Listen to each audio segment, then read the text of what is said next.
are witnessing Phyllis Hyman live in concert this evening in the main room. And it's my pleasure to get a couple of minutes, hopefully, with Miss Hyman herself. Good evening to you. How you doing? Oh, I'm fine, thank you. Did you enjoy yourself tonight? I loved it. It's the audience was really excited.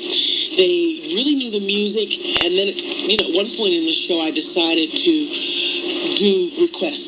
I have a request section already set up, but I decided to ask the audience what they wanted to hear. And I just went through a whole list of tunes, and whatever they knew and wanted to hear, we just did it. And it was fun. It was a lot of fun. The new album, or compact disc, I should say, because it's not available on vinyl, is superb. It's my best album to date. It's a compilation of songs that I'm very, very close to. I had a hand in choosing them all and nurturing them and bringing them to fruition. Vinyl, we don't do vinyl in the States anymore, which is really a pity. Don't Want to Change the World, I believe, is in 12 inches on vinyl. But they're not doing vinyl. But I have a feeling that it's going to come back. I just read a wonderful article about it coming back. The sound is authentic. It's clean. It's pure. Now, they say CD is purer. I think CD sound might be a little sterile, at least for my taste. And the vinyl is just better looking. It's more fun. And I'm glad that you guys are into vinyl, because I'm going back to the record company, Zoo and PIR, and say, they want vinyl, and I hope maybe we can get some vinyl sent over here. It'd be good. Especially if it's going to sell here, we might as well make some vinyl up for England. Do BMG plan to release the album over here? They better. I think that PIR and Zoo Records have put together a European deal, and the record should be released soon. And I'm going to go back on Monday, and Tuesday I will check on it immediately, because I want to come back, hopefully with a big hit here, and then, I can work more places than just two, because we're only here for 2 shows, and that's not enough. I want to be here longer. Nick Martinelli, his involvement with the album, how did that come about? Because he recently, earlier this year, in fact, just came out of jail, didn't he? Yeah. While he was away, thank God, he lost a lot of weight. Nicky and I like to eat a lot. And Nicky's a lot shorter than me, and he and I could put those pounds on, but he went away and exercised, lost all the weight, and started writing tunes. He co-wrote When You Get Right Down to It. He co-wrote I Can't Take It Anymore. Well, unfortunately, for those of you who know about the case, it was a very old case. I mean, it was something that happened 10 years ago or more. I've known Nicky not quite 10 years, but almost. And, he was fine with it. Unfortunately, sometimes those things come back to haunt you.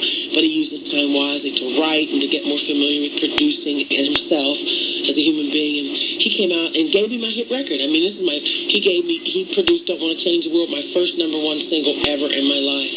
And Nicky and I got together because he's a Philadelphia boy. I'm a Philadelphia girl. I was born there. I wasn't raised there, although I live there now as well as New York City. And we see each other all the time. We started working together, and then my management began to represent him. Glenda Garcia and Sidney Francis began to represent him. And so we're a family now, so we always work together. It's a great marriage. So Philadelphia International was obviously relaunched by Kenny Gamble and Leon Huff. How did they approach you about that deal? Well, Mr. Gamble, he would see me about 7 years ago, and he would see me at a show, and he would say, I'm going to work with you, man, you're the best singer.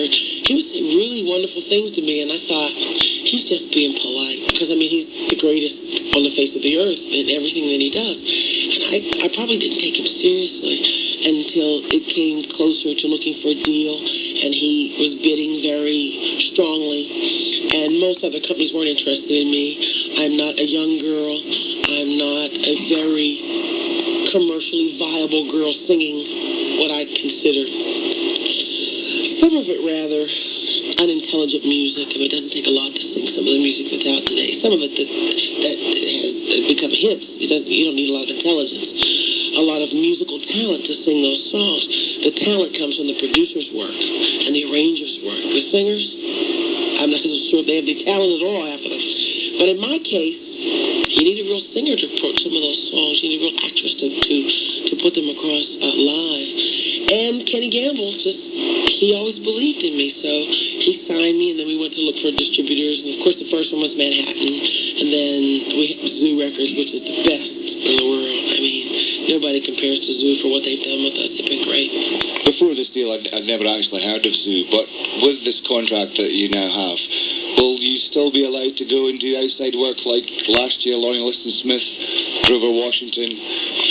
I would imagine it's going to be up to the record companies, but because I've had so much success with it, I'm sure they'll allow me to do it, and I would fight for it anyway because it's real important to have that connection with other artists. Not only do I add something to their work, but they add something to my discography. I need them as much as they need me. It's a lot of fun, and it doesn't hurt. You know, it doesn't hurt. Doesn't hurt me when I have to go out and work because you guys hear the records, you want to hear me perform them, and it works real well for everybody.